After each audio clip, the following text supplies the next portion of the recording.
everybody? I'm Matthew from Kia, and this is a very exciting day and a little bit of a different video.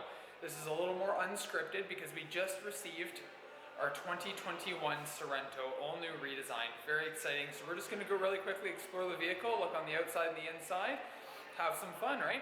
So we're at the front, so let's start at the front. So all new redesigned front end here.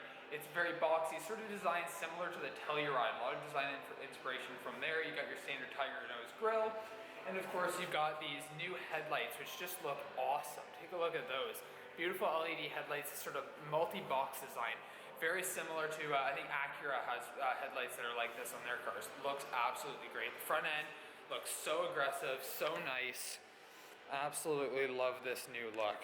So, coming around to the side here, of course you've got your signal repeaters on your mirror here. Got this interesting chrome sort of design around the windows here.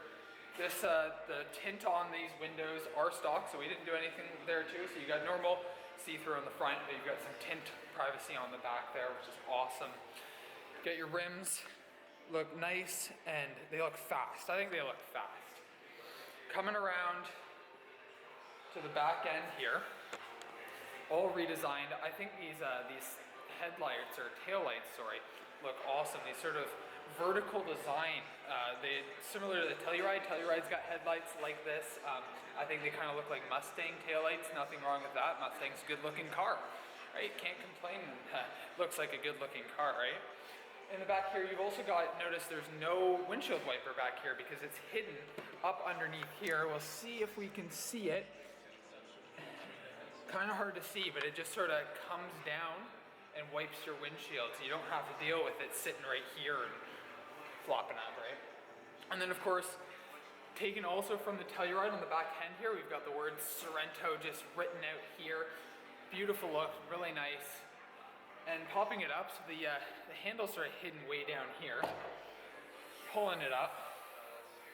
And in the back here, we've got one of the seats up and the other seats down, so you can sort of see how much trunk space you have with the seats down. But then you do have that option to have 7 passenger seating back here. If you flop these seats up, you can get the whole crew in here. Absolutely awesome. So now let's go pop around to the side here. We're gonna unlock the back. That should be unlocked. And let's go take a look in the back seat. We'll start back here, sort of take a look. So for reference, I'm not a big guy, but I'm not tiny either. I'm about 5'10", space-wise, but I'm a skinny guy. So we're in here. It's quite dark in here, but I'm here in the second row. So on the X-Line and above, these are actually bucket seats, or in the middle, or captain's chairs as they're called. So you've just got 2 seats in the middle row, and then 3rd seat in the back. And we're gonna, just for fun, I think it's a good idea. We should try and see if I can fit in the back and how comfortable it is. So we'll pop out here. And easy button here, we just hit this. Seat's gonna fold forward and slide forward. We're gonna flop the seat up. So easy to get back here actually, good amount of entrance space. And we're sitting in the back. It's pretty comfortable. We're gonna pull the seat forward and see sort of how much space we have back here. Flop that up. Obviously my knees are a little high up, but not bad, not bad. It's a little dark in here, so we're gonna pop out. You do have cup holders back here. You also have USB ports for your backseat passengers, 1 on each side. There is more USB ports in this car than you can fit people legally. Of course, you could probably have pile the people in. You've also got a climate control knob back here, probably kind of hard to see. So you do have climate control specifically for the backseat passengers with their own vents. Coming back into the middle row here, so we're gonna slide this back. I really do like these cup holders they have on the doors for your backseat passengers, so they sort of stick out. Instead of having them way down here like are in a lot of cars, they put them up here. Some are a lot more practical, and this looks sturdy. Your drinks aren't gonna fall from there. And of course, in the middle, you still do have the option to pull one down. So let's go take a look at the front, right? That's the exciting part. So inside now, of course, we got a push button start. I've started it up, and it does look really nice in here. It's really spacious. You have power seats even here on the LX Premium, and remote start right on the key. Very nice. So let's start here in the middle. So down here we've got all sorts of different doodads and buttons. So of course this is really similar to the Telluride if you've seen one of these. We've got our drive mode selector. So on the left here, we'll see if we can flip that around so it could be seen a little better. You've got your drive modes. You've got Comfort, Eco, Sport, and Smart. And you just swap them by twisting this knob. Very easy, nice feeling knob. And on the other end, by pressing this button here, you swap over to your terrain modes. And here we got snow, mud, and sand. So the snow mode, great here in our Canadian winters. But we're going to flop back over to comfort mode. Additionally, down here you have your auto on off, so you can turn off the auto on off feature. A lot of people find it a little bit annoying when the car turns off automatically at stoplights and boots back up. You can turn off your parking sensors if you're fitting into a tight spot and you're getting annoyed by all the beeping it's going to make. You've got your hill assist control, so you can turn that on and off. So this is just for downhill braking to alleviate some of the pressure from having to brake when going down a hill. You've got your parking sensor, so if we your parking camera, sorry, so if we put this into reverse, I believe, or I think we have to put it into drive for this to work. This changes your cameras around. And then finally up here we have heated steering wheel control. Then next up you've got your shift knob, pretty straightforward, park, reverse, neutral drive, nothing special there. Heated seat controls right here, and of course if you were to have a higher trim level, it's going to go down to ventilated seats. If you flick down, heated seats are up. And of course you have the USB chargers and your wireless charging pad right here, so the phone just slides in there. And like I said earlier, you have more USB chargers than you do that you can fit people in the car. So really nice. Here in your center control, so you've got your climate control section right here, and then your infotainment screen right up above. This is your standard Kia infotainment screen. It's the same on every single one of our vehicles. It's really intuitive and it just feels really good. It's nice and responsive, which is really important.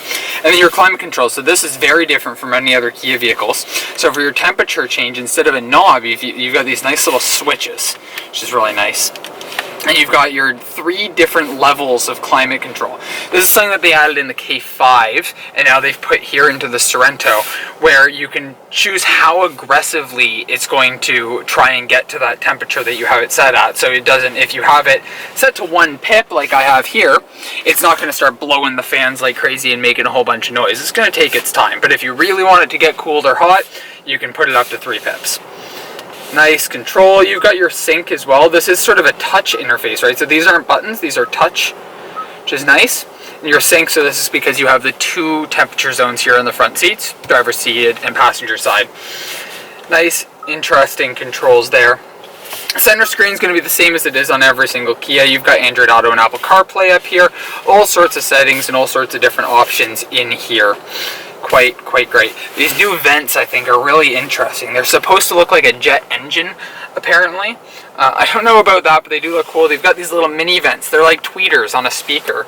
There's little vents that point down, another vent that points up. Interesting design. Steering wheel coming around here. This is similar to all the other Kia steering wheels, but it is a little bit different. It's a little boxier. You've got a few different buttons. It's a little bit different arranged, but it's still quite similar. You've got the turning on and off of the steering assist on here. You've got your cruise modes. You got your page switch for the center screen. You've got your cruise controls here, media controls here. Pretty sort of standard stuff there.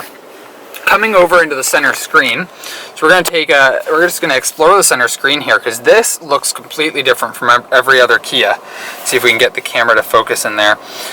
So there's your normal drive page, and you've got all sorts of different information here about driving. It does look a little bit different. I want to see, I think it switches. So there's switching between the drive modes, and there's the different modes here. You've got a nice little display on there. So if we switch it into Eco and just leave it there for a second. There we go, and it's Eco, and it says right down there, you've got that your lane assist is turned on, the steering assist. Your gas is these little pips instead of a dial, which I think this is actually a really cool looking front dash. I really enjoy the look of this. Very futuristic looking. Of course, on your other pages, you got your fuel economy information. That's all pretty standard there. You've got your lane keep assist and attention level page. And then all of your settings, of which there are tons. It's interesting, it's like a little purple color. It's like purple and teal color, very interesting. So coming around over to here, we've got some more of these vents. This little tweeter vent. You've got the turning off your lane keep assist down here. Same spot as it is on old Kias. Over here, your window controls, straightforward up, down, mirror controls, all pretty straightforward there. Your window lock.